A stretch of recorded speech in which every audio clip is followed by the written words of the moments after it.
Magandang hapon po sa inyong lahat mga kababayan ko. Nawa po ang bawat isa ay nandyan lang. Hindi naman po lingid sa atin na meron po tayong mga kababayan na nasalanta ng baha, pero tanging ang Diyos po ang nakakaalam ng lahat ng bagay na pinapahintulutan niya sa ating bansa, So, ngayong umaga po ay nais ko naman po kayong bahaginan ng isang verse lang mula po sa Biblia, ang salita ng ating Panginoon.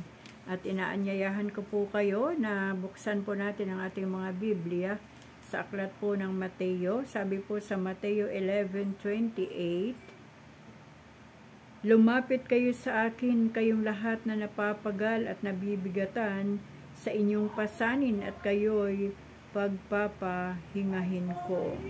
Purihin po ang Panginoon sa pagkabasa natin ng kanyang salita. Tag-isang verse lang mga kaibigan para madali po nating maunawaan Purihin ang Panginoon sa kanyang salita na ating binasa sa oras na ito. Alam niyo po, ang Panginoon po ay nag-aanyaya na tayo po ay lumapit sa Kanya. Sino ba ang inaanyayahan ng Panginoon sa Kanyang salita? Sabi po dito yung mga napapagal, nabibigatan, at may mga pasanin. Siyempre, kapag nabibigatan po tayo, hindi po natin yan kakayanin bilang tao. Kapag meron po tayo mabigat na pasanin, talagang hindi po yung tuloy-tuloy na tayo naglalakad habang pinapasan. May time na tayo po ay nagpapahinga. At yung mga napapagal, yung pagod na, di po ba? Napakabuti po ng ating Diyos dahil meron siyang salita. Bakit? Kasi alam ng Diyos yung ating pinagdadaanan. Alam ng Panginoon kung pagod na ang ating puso at isipan. Nakikita ng Diyos kung pagal na ang ating katawan sa pagtatrabaho o sa pagharap sa mga problema at suliranin. Alam ng Diyos yung mga nabibigatan, yung may mga pinapasan at napapagal na Alam po lahat ng Diyos. Wala pong lingid sa Panginoon sa bawat sitwasyon ng bawat isa. Kasi dami man ang buhangin sa karagatan ang nilikhang tao ng Diyos dito sa ibabaw ng lupa. Alam ng Diyos ang kalagayan ng bawat isa. Kaya nga inaanyayahan tayo ng Panginoon na lumapit sa Kanya. Bakit? Dahil hindi natin kakayanin. Minsan tayong mga tao, gumagawa tayo ng iba't ibang kaparaanan para lang mabigyan ng solusyon ang mga sitwasyon na mahirap, mabigat, yung mga bigat na talagang, sabi ko nga nung araw, parang pumapasan ako ng 10 kilong bakal. Minsan isang sakong bigas sa sobra at sa tindi ng mga pagsubok na aking pinagdadaanan. Hindi naman po lingid sa Diyos na lahat po tayo, mapalad po yung walang pasan-pasan sa oras na ito. Pero lahat po ng mga napapagal, nabibigatan, may mga pasanin, alam po yan ng Diyos. At kung gaano man kahirap ang ating pakiramdam sa ating mga sitwasyon, alam din ng Diyos yan. Kaya nga ang Panginoon ay para bang nananawagan, lumapit kayo sa akin. Ayan, meron palang malalapitan. Hindi tayo lalapit sa Bombay, hindi tayo lalapit sa lending, hindi tayo lalapit sa ating mga kamag-anak para lang umiyak doon o gumawa ng sariling kaparaanan para masolusyonan kung tayo man ay may mga problema at suliranin pagdating sa financial, kung tayo man ay may mga sakit karamdaman, kung tayo man ay may problema sa pamilya, sa asawa at mga anak, kung may problema man sa trabaho, kung meron man tayong problema sa korte, o lahat yan ay alam ng Diyos yan. Ngunit may paanyaya ang Panginoon, lumapit tayo sa Kanya. Bakit?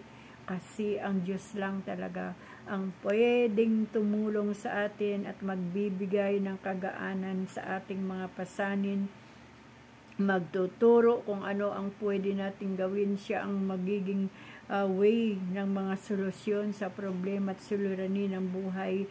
Siya ang pwedeng magbago sa mga karakter ng ating mga pamilya na kung saan ay ating pinapasan, pinuproblema natin, lahat ay kayang gawin ng Diyos. Ang imposible sa tao ay posible lahat sa Diyos. Kaya ang kailangan lang talaga nating gawin, mga kaibigan, ay ang manalig sa Panginoon. Kapag sinabi ng Panginoon, lumapit kayo sa akin, manalig ka na merong gagawin at gagawing dakilang himala at dakilang bagay ang Panginoon. Kaya niyang baguhin lahat.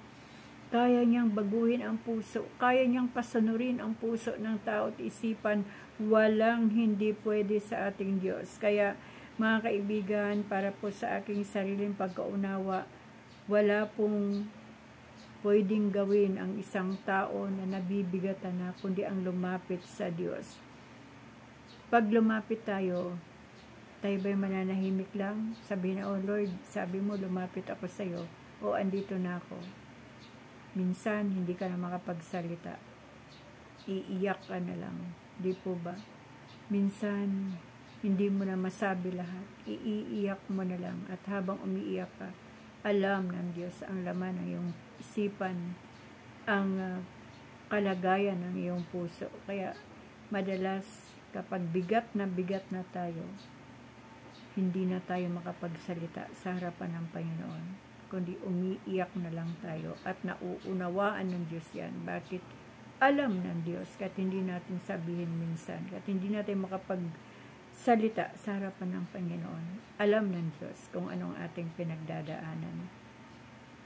Every time na lumapit tayo sa Panginoon, pwede nating sabihin sa Kanya, Lord, andito na po ako. Ano po ba ang pwede kong gawin, Panginoon? Sa mga problema at suliranin na aming pinagdadaanan, Lord, andito na po ako. Nasasaktan ako. Meron akong nararamdamang masakit sa aking katawan dahil sa sakit karamdaman. Tulungan mo ko. Alisin mo itong pain. Hindi ko to kakayanin. Yung ganong bagay ba, mga kaibigan? Pwede naman nating sabihin sa Diyos, Lord, hindi ko na kaya ang problema ko sa aking pamilya. Hindi ko na kaya ang mga problema at suliranin na aking napasukan. Kasi kung minsan din, mga kaibigan, tayo din ang humahanap ng problema natin. Ano po? Pero pag hindi na natin kaya, ang Diyos ay nagpapaanyaya na, lumapit na kayo sa akin. Hindi tayo lalapit sa Bombay, hindi tayo pupunta sa lending para mangutang, para ibayad sa una, pangalawa, pangatlong utang. Ano po? Sa Diyos po tayo lumapit. At ang Diyos po ang magtuturo sa atin kung paano po tayo makawala sa problema at suliranin na ating pinagdadaanan. Sa Diyos po tayo lumapit at manalig, manampalataya po tayo na once na sinabi niya na tayo ay pagpapahingahin, bibigyan niya ng kagaanan ang ating pakiramdam, aalisin niya tayo sa ating kinasasadlakan, aalisin niya tayo sa ating pagkakautang, aalisin niya tayo sa lahat ng sitwasyon na nagpapabigat sa atin.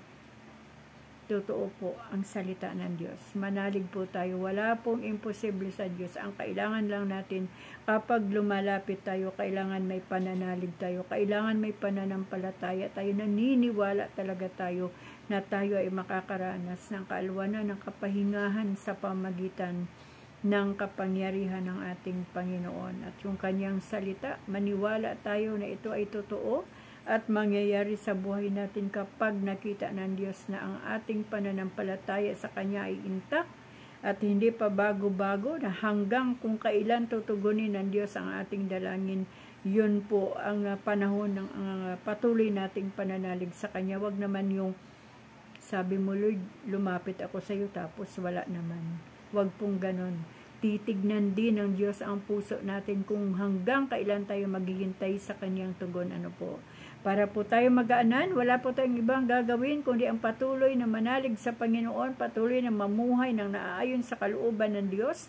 Huwag nating pangunahan ang Panginoon, huwag nating turuan ang Diyos kung anong gagawin niya sa buhay natin, kundi magpakumbaba tayo patuloy sa Diyos at hintayin ang Kanyang tugon hanggang sa dumating ang oras na maging magaan na ang ating pasanin at mawala na ng lubusan ang kabigatan na ating nararamdaman. Ano po? So, yun lang po, mga kaibigan, ang ating gawin. Lumapit tayo sa Panginoon. Hindi niya tayo bibiguin. Hindi niya tayo iiwan. Hindi niya tayo pababayaan. Bakit? Kasi ang mga anak ng Diyos mahal na mahal ng ating Panginoon. Amen.